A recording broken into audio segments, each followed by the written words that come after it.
Hello, hello, hello. Welcome back to the mufcMPB YouTube channel with your host today, Anil Kandola, joined by the brilliant Ben Jacobs. Now, of course, deadline day, as you can see, is fast approaching.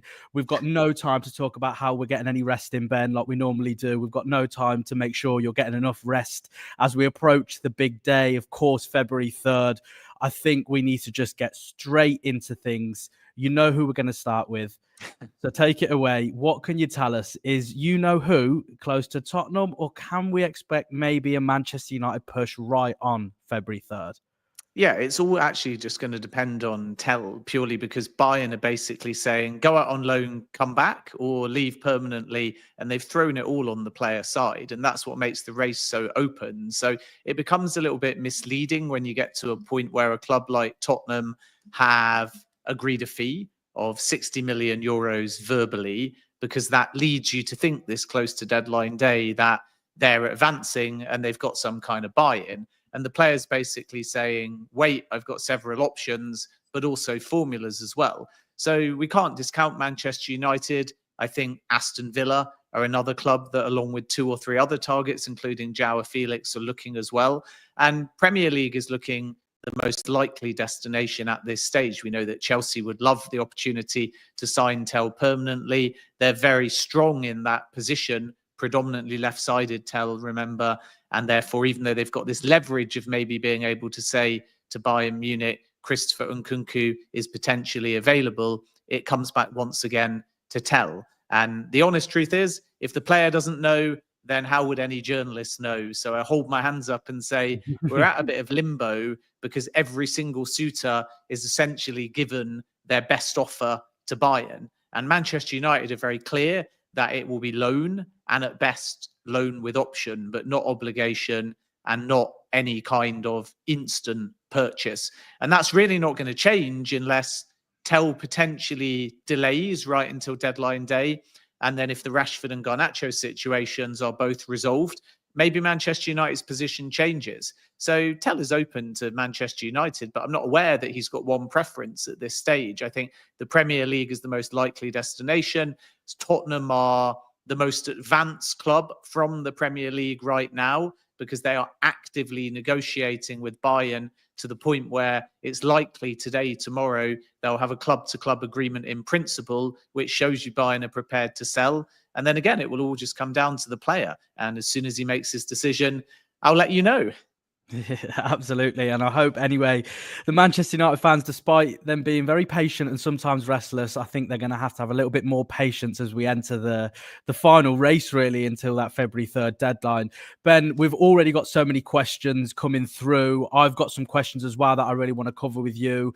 But I think we really need to start with probably, I think it's fair to say, not just for Manchester United, but for the whole of the transfer window, the biggest saga, I'd say, is Marcus Rashford. Now, of course, at the start of the window, I was told that there was no concrete interest, but then Manchester United opened the door to potentially loaning the player out, which, as I say, opened opportunity for other clubs to come in. We've heard the likes of Borussia Dortmund, Barcelona, even Juventus, I think, were linked with Marcus Rashford. But what can you tell us, given maybe perhaps Ruben Amorim slightly opening the door to a potential return, saying if Marcus Rashford gets his head straight almost, he is more than welcome back into the squad. What can you tell us about Marcus Rashford? Where are we? And are we expecting him to be in a Manchester United shirt on February 4th or somewhere else? Well, I think it's a realistic possibility he stays at Manchester United. But as we've said on previous shows, the expectation from all parties was always that this one would go down to the wire. And therefore, we shouldn't be that surprised. I know you call it a saga, but if when the window opens, virtually everyone involved feels like if anything happens, it will be late in the window, you could also argue that this is exactly what everybody has planned for. And the reason is because Rashford has one simple preference. If he leaves Manchester United to go to Barcelona, Barcelona can't make it work at this stage financially. There's other clubs, Dortmund, for example, that could go to Manchester United and give a very similar formula to the Jadon Sancho loan. But Rashford is basically waiting to see whether Barcelona is possible. It's his number one choice. And at the moment, even though it's not in an advanced state, it's the more likely destination. And I think right now, if it doesn't come off and time is running out, you have to say that just staying at Manchester United is the other viable solution. What I can tell you, as I exclusively revealed 2 days ago, Al Ahly made another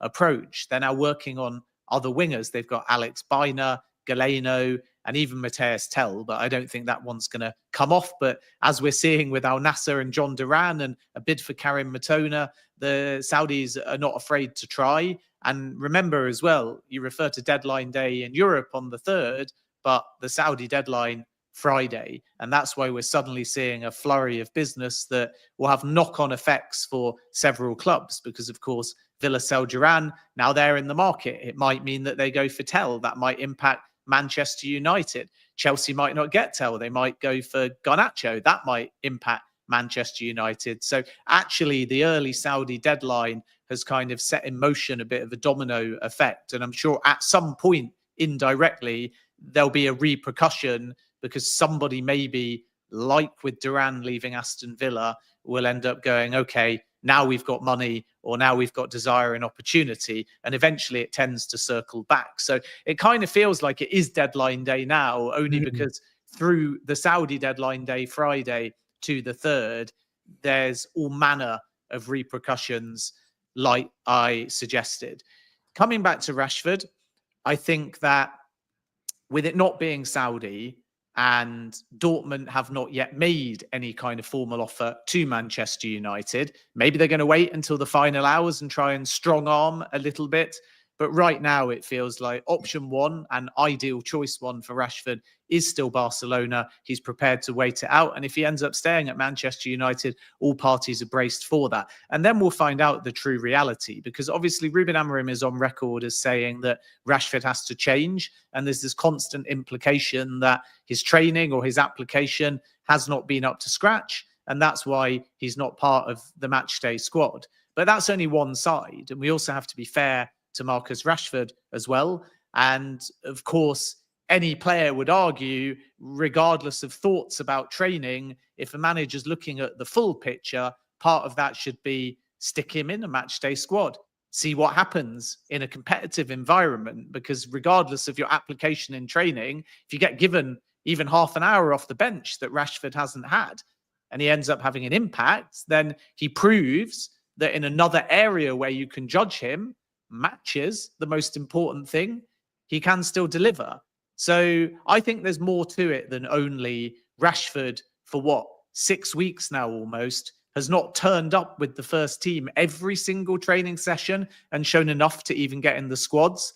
I personally find that baffling.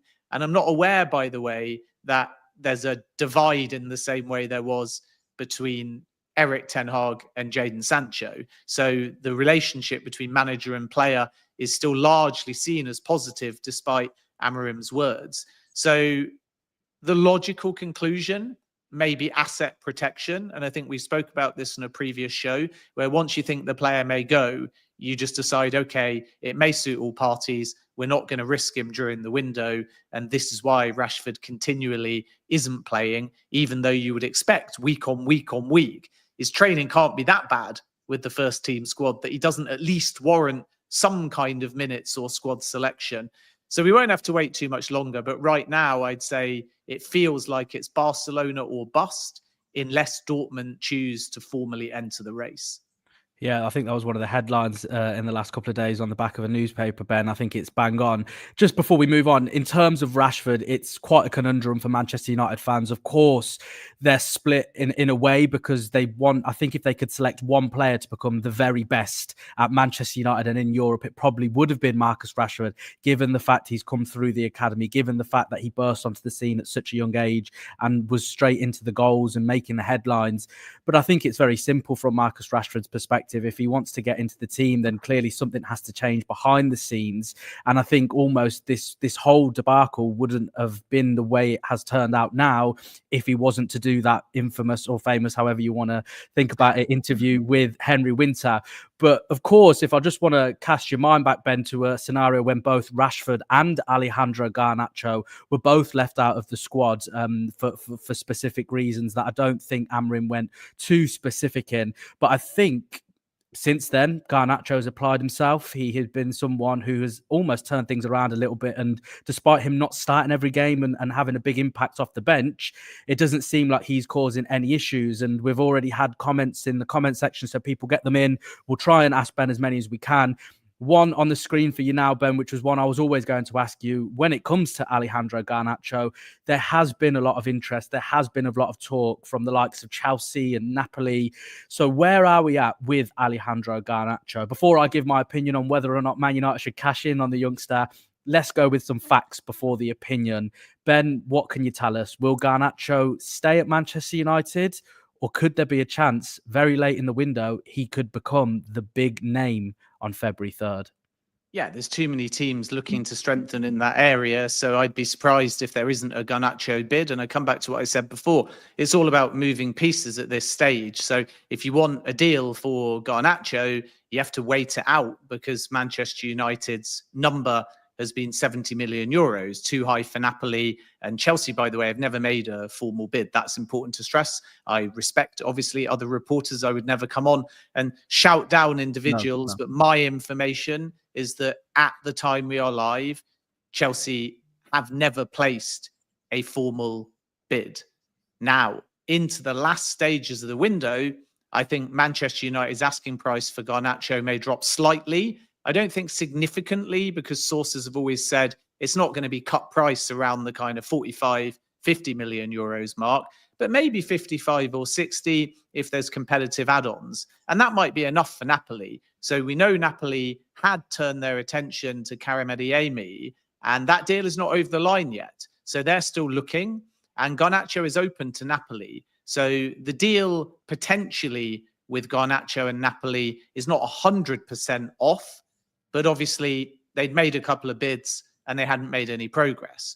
Chelsea are prepared to bid for Garnacho, but he's one of several targets. So again, moving pieces, final few hours of the window, your best chance of getting Garnacho for less than 70 million euros is doing it very late in the window. In the same way, really, that Chelsea swooped in late for Jadon Sancho and got a very good loan with an obligation that I think if you only look at the obligation is probably a lower number than most Manchester United fans would have valued Jadon Sancho. So this is the games of the market. I know a lot of people say to me, Manchester United, Spurs, Arsenal, Chelsea fans, why are we doing nothing? Well, maybe your club isn't doing nothing. Maybe they're waiting tactically for the right opportunity and time to move in the market. And actually, at this stage, between now and Monday, there's far more time than maybe some fans realise to get deals over the line. So I think a few of the suitors are considering making Manchester United sweat over Garnacho.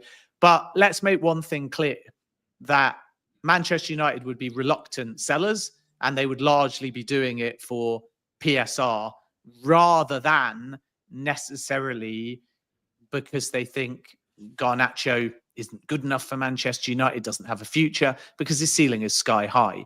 So it'd be a bittersweet kind of exit if it happens. Now, permutation-wise, I think in a perfect world, Chelsea would take TEL, and that could open the door still for Christopher Nkunku to go to Bayern. But from TEL's point of view, he wants minutes. He doesn't want to replace being on a Bayern bench for being on a Chelsea bench. And that might mean Chelsea have to pivot from TEL, and that's where they've got Jamie Gittins and Alejandro Garnacho on their list. So I would keep an eye on Chelsea right until the end of the window for Garnacho, and let's see whether Napoli can drive that price down, because if Adeyemi now doesn't come off, they may be back in as well. And if we have that situation where come the weekend and obviously into Monday, there's still two potential active suitors for Garnacho in Napoli and Chelsea, I think it'd be a surprise if Manchester United don't get another formal bid. So there remains a realistic chance that in the next 2-3 days or whatever it is until the window shuts, I've lost track now of calendar dates, but there still is a realistic chance that Garnacho departs. But I'm sure if you remove PSR from the equation and you just said hypothetically to Ruben Amorim, purely in football terms, would you keep Garnacho? He would say yes in a heartbeat.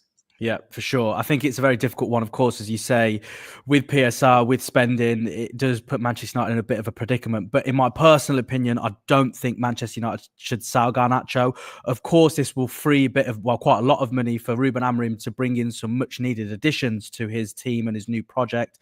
But I would just look at a situation like this and think, if the shoe was on the other foot and Manchester United wanted Alejandro Garnacho and they put a bid in for, let's say, 60 million, which is roughly the figure that's being bandied around, Manchester United, there is no way they would sign someone like Alejandro Garnacho for that much. It's quite clear. So I do think that ultimately Manchester United do need to be careful. They don't want to set a precedent going forward that if you do offer a decent amount of money, you can pretty much have any of our players. I think the majority of the players are more than up for sale, should we say, but there are a couple of gems in there that I do think would be worth keeping. Now, unfortunately, for the next individual that I'm going to talk to you about, I don't think he is quite as wanted in Manchester United. I think there is no one better that I know, Ben Jacobs, than you to ask when it comes to Saudi Arabia links. Now, of course, Casemiro, we have been speaking for many months about, you know, the potential flirting between Saudi Arabia and Casemiro, and bringing him in. It suits the profile given his age and all of that kind of stuff, as well as the magnitude of his name and his success at Real Madrid and even Manchester United, especially in his first season. So what can you tell us about Casemiro? Is this one happening? Because it almost seems like it's gone fairly quiet on all fronts. Yeah, exactly. And it has. So we'll come on Saudi in a moment. One thing I forgot to say on Garnacho, which is quite important, is that he was ill during the week. That's the official line anyway. So a lot of people saying, is the absence down to the fact that, again, that asset protecting? Well, potentially, it wouldn't be the first time that we've heard a manager or a club say a player was ill or had a little knock, and actually it's down to the fact that they might move. But I think the reality is that he could also just be sick. So I wouldn't read too much into the absence. With Casemiro, it's a classic case really of your central deal makers and your individual clubs. And as we've discussed on many a show, and as I've reported, centrally, there was an offer to Casemiro. And this is very normal, by the way. Sometimes players just wake up and they have an offer in their inbox and there's no allocated club, and it might not even happen. And people kind of look at me like I'm mad when I say that, but just look at what we've seen in the last 24 hours, where a deal is lined up for Victor Boniface at Bayer Leverkusen for Al Nassr, and a deal is lined up for John Duran, Aston Villa, to Al Nassr. And then they go, okay, now we're going to pick. Now, before that happens, both players will have just got some astronomical personal term offer in their email and think, great. But it's not kind of binding. And it's a very strange and interesting recruitment model, because you can be sent a central offer and with no affiliation in terms of club and with no negotiation club to club, the player can just say, okay, thanks for outlining the terms. They're non-binding. Let's see how we progress. So Casemiro, like Kevin De Bruyne, like Son, got one of those emails or letters, whatever you want to call it. It's almost like the Saudi equivalent of a Harry Potter letter. It just arrives, probably not by pigeon. Yeah, you not know quite. what I mean? Or owl, isn't it, in Harry Potter, rather than pigeon carrier. God, shows what I know about popular culture. But anyway, it just kind of arrives out of nowhere. And Casemiro had those terms and was able to become one of the best 5 paid players in the league. But from there, it has to advance from central to club. And at that point, either the clubs are feeding up centrally to the recruitment team, or alternatively, the recruitment team are feeding down to the clubs and maybe insisting this profile is right for you. And then they have to allocate. And from there, the club does club-to-club negotiation in the case of a player like Casemiro, who is still well contracted at Manchester United. And the challenge is that the Saudi valuation, and this may again seem strange to some people because we're seeing some insane bid for Karim Mitoma that if it lands after the first rejected one might be £90 million, according to my old CBS colleague James Benge, who's a top reporter and knows the Saudi market very well. We've seen the best part of 90 million, including add-ons for John Duran. But actually with Casemiro, the valuation was around 30 million euros. So first of all, there was no real bite from Manchester United, dating all the way back to when John Murtough was still at the club and was out in Saudi. And then second of all, Al Nassr, the most linked club, never chose to proceed. They said to the Saudi deal makers, it's not where we need to strengthen. And now in hindsight, which is why I bring up the other deals, it's apparent that that's the case, because what have they done? They've gone out and signed a striker in John Duran, and they're looking for a winger in Karu Matoma. So they don't really want a deeper lying central midfielder, and this is why a bid never came. So centrally, there was a willingness to get it done, but they had a very low and strict and what they consider to be fair valuation, and all of that I've reported. But then did it ever get to Al Nassr going, go and sign him, make an offer, send a delegation to Manchester? No, never that advanced, never club to club, and all quiet on the Saudi front regarding Casemiro. It seems quite frustrating, isn't it, for Manchester United fans, where they have a very clear idea and method to how they're going to raise funds to back Ruben Amorim. But as we already know, January is a very difficult market to maneuver in, and ultimately it will almost lead to disappointment for all fans. I think it's fair to say, not just Manchester United fans. You know, every football fan wants there to be a big money marquee signing, but unfortunately, especially as I said, in January, it's always that little bit more difficult, isn't it, Ben? Just before we get into the questions that have been put forward, we've got so many in the comments and also on the mufcMPB X account. I just wanted to ask you, in terms of a general outlook going into that deadline day in just a couple of days, what do you think Manchester United will be doing? Do you think they'll be busy? Do you think they will certainly be looking for any additions? Of course, there are a lot of talk about being a loan, so even if they do decide to sell a player, it wouldn't necessarily impact them bringing in a player. So as a whole, really, Ben, please, I'm almost begging you, give us a bit of positivity before we get to any questions. Will Manchester What I would say is, this late in the window, it's not positivity or negativity. I remember going on an Arsenal podcast earlier and everyone goes, why can't you give us more hope? And it's like, as a journalist, our job is to report. Yeah. And if your club is quiet, by telling you it's quiet, we're doing our job. Yeah. So I think it's wrong sometimes to drum up false hope or names. And obviously then when the window shuts, nobody ever comes back and goes, thanks very much for giving us all of the pessimism and the quietness. You were right. Everyone always just naturally, as a fan, because we all love football, wants to know who may come in. That said, with Manchester United, they are going to have outgoings, and therefore they are going to be busy. And we know that the Dorgu deal will be finalised as well, as I broke a couple of days ago, all finalised for in the region of 35 million euros, including the add-ons as well. Good deal for Manchester United, because in perhaps the old model regime or just personnel, there was still the Man United tax. That was certainly the case with Rasmus Højlund, where they were 20-30 million euros over the number that I was told they originally wanted to pay. Whereas with Dorgu, it's 40 million and they started at about 27 million euros. And I think everyone thought, they're either going to pay what it takes, or why are they not bidding higher? And actually, if you only look at the initial fee, which is the important part, because add-ons are never guaranteed, through 3 bids, they've basically gone up from 27 fixed to 30 fixed, which is a very firm position of negotiation. And that might be setting the tone under now Jason Wilcox and Omar Barada to an extent, and obviously Chris Vivell too. Maybe they're moving away from this position where they just pay whatever and at times panic buy. And perhaps now they are prepared to walk away from deals. And I think this is also why they're saying, for now anyway, Matthias TEL will start as a loan. And if that's not feasible, walk away as well. So again, that may sound a negative point, because if January shuts and nobody else arrives except for Dorgu, people will go, why didn't we do X, Y, and Z? But going forwards, I think that puts the recruitment model in a much healthier state. So alongside TEL, which again, as I've mentioned many times, would be a key target for Manchester United, we need to look at the future of Tyler Dibbling, who I've said many times I don't think will go in January. But if one club bids and Southampton go, hang on a minute, we think we're going down, this is the only time that we're going to get as a Premier League club 50-55 million for him, it will set in motion a domino effect.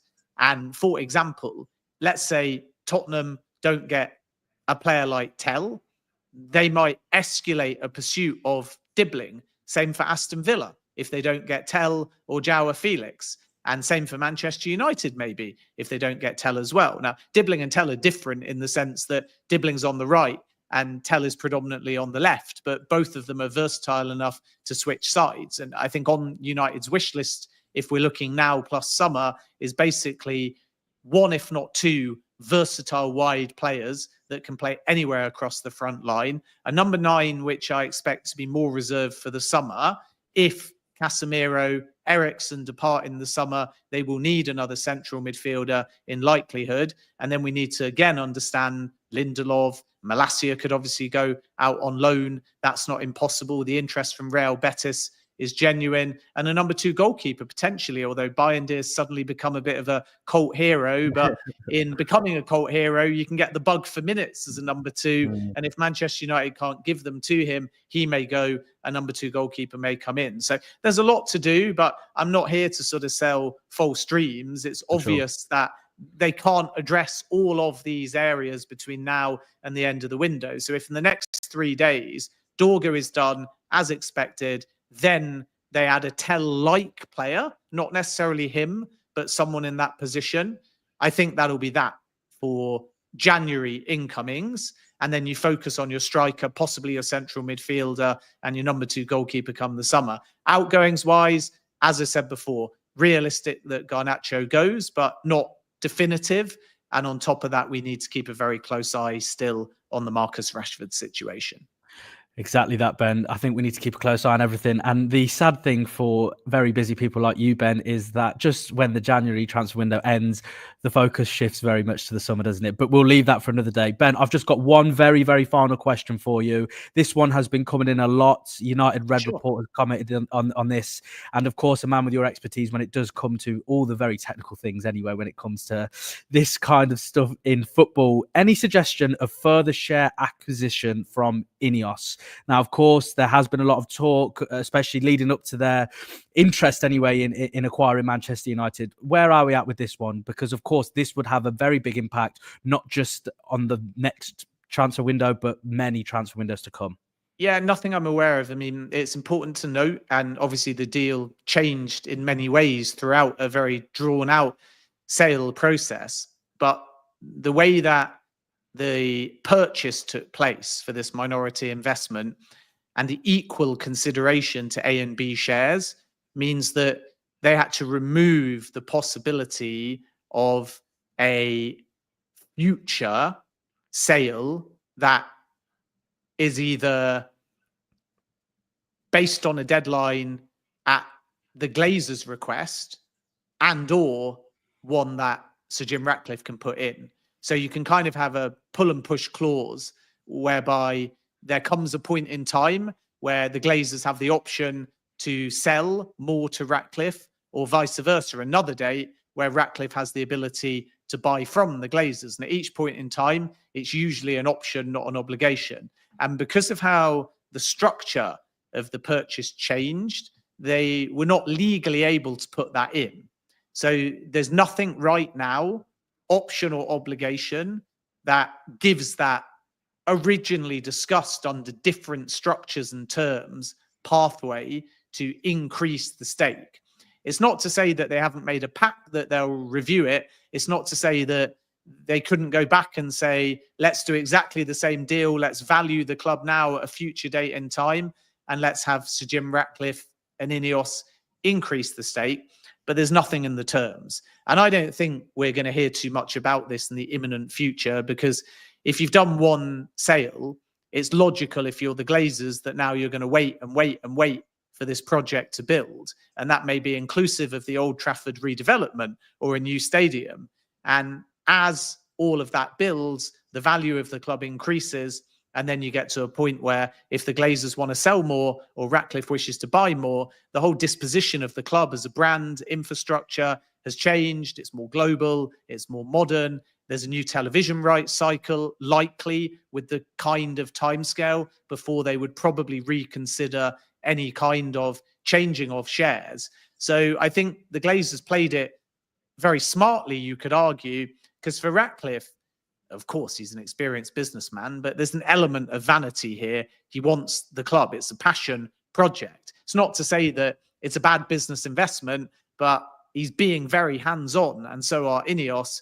And this is for him a very personal journey about almost leaving his own legacy in sport and transforming both club and community. The Glazers are much more distant, and they're sitting back and basically saying, great, we're still there. We got a nice little payment. We got somebody else running the football department. We'll dine off the brand still, which has always been very successful. And then, cool, build us a new stadium, develop the community, maybe even get some government funding, make the team more global, sort the recruitment model out, get us back into the Champions League. In other words, restore the glory.